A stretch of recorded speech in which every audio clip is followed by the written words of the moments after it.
The next question will start with you, Mr. Sniff.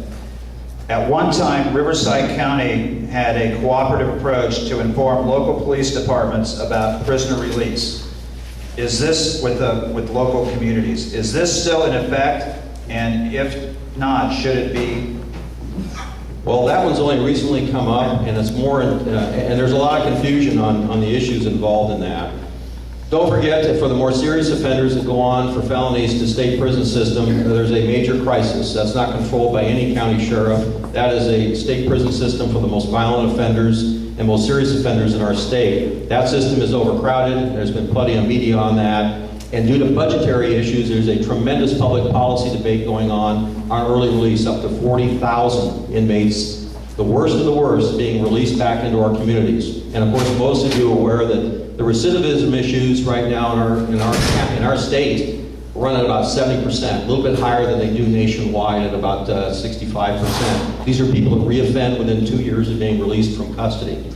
For the county jail system, we do not have any early releases other than federal kicks, and we've actually been able to decrease those quite a bit. The federal kick is a federal court order permanent since 1993 that requires the sheriff of this county, no matter who the sheriff is, to release when they're overcrowded. It is no secret that our jail system is very much overcrowded.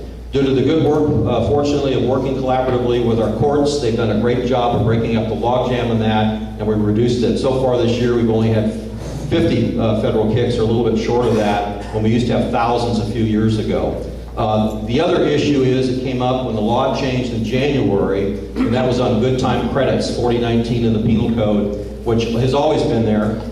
For certain offenses, we have always done notifications, we continue to, but folks get good day credit. It used to be on 1 for 3 credit in our correctional system for serving good time. The law changed in January as part of an overreaction to the state issue, and it kicked it up to almost 50%, and we were forced, otherwise we held people in custody, and that would have been a high liability item to the taxpayers. So, bottom line is, we make all the notifications we're required to. We have not had any early releases out of Riverside County.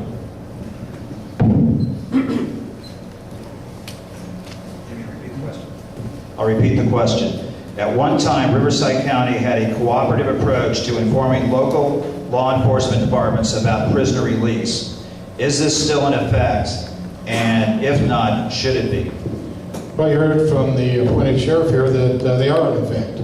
And I don't need to talk for 10 minutes to tell you that if somebody's being released early, and there must be a problem. This came up because somebody has apparently got an issue with the sheriff's department releasing people early from jail. And if that's happening, it needs to stop. That needs to be addressed. Sounds like maybe it has been. But there isn't any reason why people being released from jail early for whatever reason to a community, that community is not notified about that release. That issue has only come up from one police chief out in the East End that was confused and got squared away by his peers. I reiterate, there have been no early releases as that question has been posed. Doesn't make any difference where it came from. It needs to be addressed. You know, that's plain and simple. Thank you.